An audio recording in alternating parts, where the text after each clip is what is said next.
Taarifa mbaya kwa DPP na serikali ya Samia Suluhu. Mbele ya mahakama, Tundu Lissu ataka kulipwa fidia ya mamilioni kwa kukaa gerezani zaidi ya siku 139 akisubiri kesi kuendelea, wakati kesi hiyo ikiahirishwa bila mpangilio. Mwenyekiti wa Chama cha Demokrasia na Maendeleo Chadema, Tundu Antipas Lissu, muda huu mahakamani, ameiomba mahakama na majaji wa rufani ya Tanzania kutupilia mbali maombi yaliyowasilishwa na mkurugenzi wa mashtaka DPP, akidai kuwa yamekusudiwa kuchelewesha mwenendo wa kesi ya uhaini inayomkabili na kutaka alipwe fidia ya mamilioni mara moja. Vile Tundu Lissu ametuma ujumbe huu mzito wa mwisho kwa Jamhuri ya Samia Suluhu, ambapo ujumbe huu utakushangaza. Like video hii, subscribe na ubonyeze alama kengele kabla ni kutaarifu ripoti hizi kwa kina na kwa undani zaidi. Tundu Lissu ametenda jambo ambalo hakuna mshtakiwa yoyote katika kesi nzito inayoweza kuleta adhabu ya kifo kama ya uhaini nchini Tanzania alilowahi kulifanya hivi karibuni. Tundu Lissu ameiomba mahakama ya rufani sio tu kutupilia mbali maombi ya upande wa mashtaka, bali pia kuamuru mkurugenzi wa mashtaka DPP amlipe fidia kwa siku 139 za kuchelewesha kwa makusudi. Idadi hiyo siku 139 si makadirio ya juujuu, ni hesabu sahihi kabisa. Kuanzia tarehe 24 Februari mwaka 2026, siku ambayo Mahakama Kuu ilitoa uamuzi dhidi ya upande wa mashtaka na upande huo kujibu kwa kukimbilia mahakama ya rufani, hadi leo tarehe 3 Julai mwaka 2026, siku 139 zimepita. Siku hizo takriban zaidi ya siku 100 ambazo kesi kuu ya uhaini imesimama, siku 100 na zaidi ambazo Tundu Lissu amebaki ndani ya gereza la Ukonga akiwa hawezi kuendelea na utetezi wake katika kesi inayoamua uhai au kifo chake. Asubuhi ya leo, mbele ya jopo la majaji watatu, Jaji Mwarija, Jaji Muruke na Jaji Hamisi, Lissu aliweka wazi idadi hiyo mahakamani. Nikimnukuu, alisema, "Leo nimetimiza mwaka mmoja na miezi mitatu gerezani," aliiambia mahakama. Lakini kutokana na kucheleweshwa huku kwa siku 139, kesi ya msingi imeendelea kuahirishwa. Kauli hiyo haikutolewa kwa hisia za kukata tamaa kwa Tundu Lissu au kwa hasira.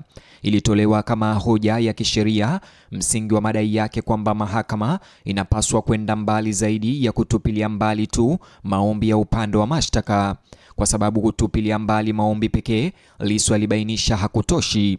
Aliwaambia majaji hao watatu kuwa maombi ya DPP yametumika kama mbinu ya makusudi ya kuchelewesha mwenendo wa kesi, si kwa ajili ya kutenda haki wala si kwa ajili ya maslahi ya umma, bali kwa lengo la kumweka gerezani kwa muda mrefu iwezekanavyo, huku kesi ya msingi ikiwa imekwama.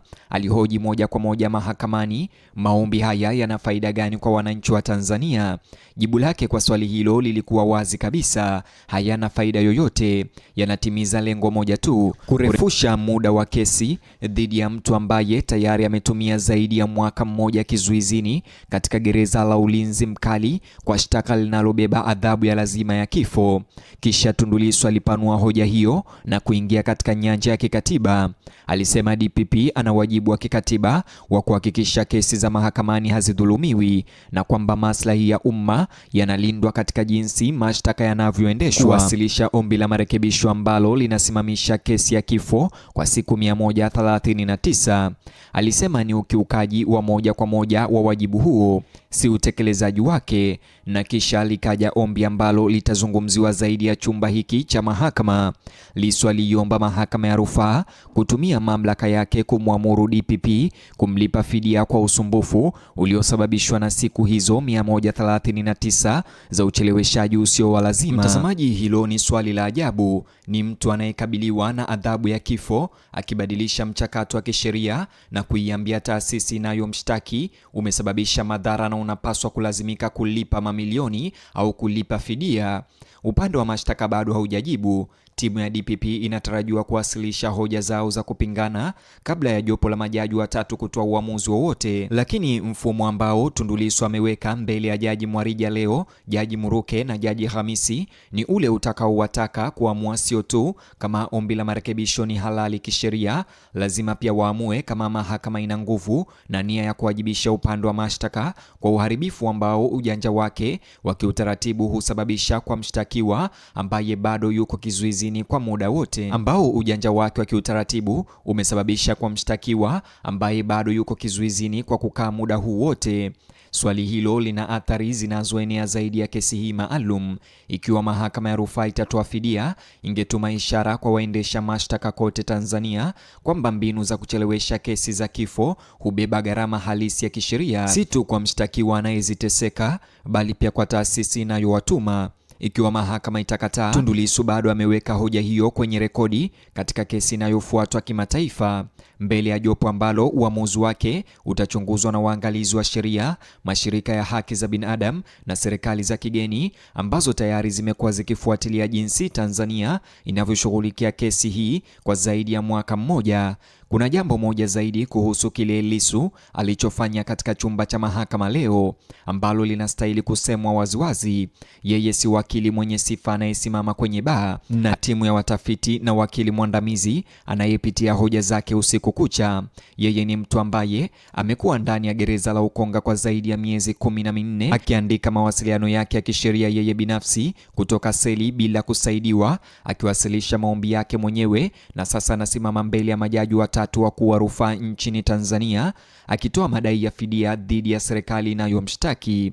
Usahihi wa kisheria wa kile alichosema leo, akitaja nambari maalum za kesi, sehemu maalum za sheria ya mamlaka ya rufaa, nambari maalum za kurasa ndani ya uamuzi wa kurasa ya 432, si kazi ya mtu ambaye amevunjwa kizuizini, ni kazi ya mtu ambaye ametumia kila siku ya kizuizini hicho kujiandaa kwa wakati huu haswa. Pia inafaa kuchunguza maana ya takwimu ya siku 139 nje ya chumba cha mahakama. Kila moja ya siku hizo ni siku ambayo kesi kuu ya uhaini ilisimama bila kusonga mbele, si kwa sababu ushahidi mpya ulijitokeza, wala kwa sababu ushahidi alihitaji ulinzi, wala kwa sababu mahakama ilihitaji muda zaidi. Siku hizo 139 zilitokana na uamuzi wa upande wa mashtaka baada ya kushindwa katika uamuzi wa mahakama mnamo tarehe 24 Februari wa kukata rufaa katika mahakama ya ngazi ya juu badala ya kuendelea na kesi hiyo kwa masharti yaliyowekwa na mahakama. Mtazamaji, jibu la DPP litakuwa muhimu na halitakuwa rahisi.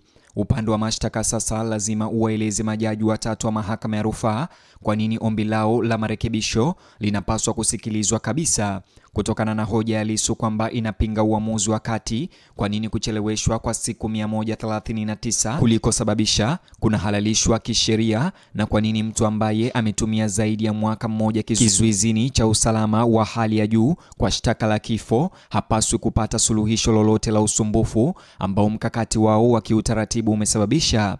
Hayo si maswali rahisi na yanaulizwa na mshtakiwa ambaye licha kutokuwa na timu rasmi ya kisheria au mawakili tayari amelazimisha upande wa mashtaka kurudi nyuma kwa pande nyingi katika kesi hii.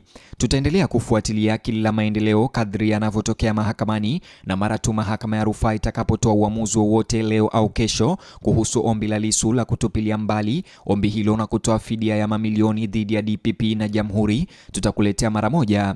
Mtazamaji, nikikamilisha habari hizi nijuze maoni au mtazamo wako kuhusiana na swala hili mahakamani. Vilevile like video hii, subscribe na ubonyeze alama ya kengele.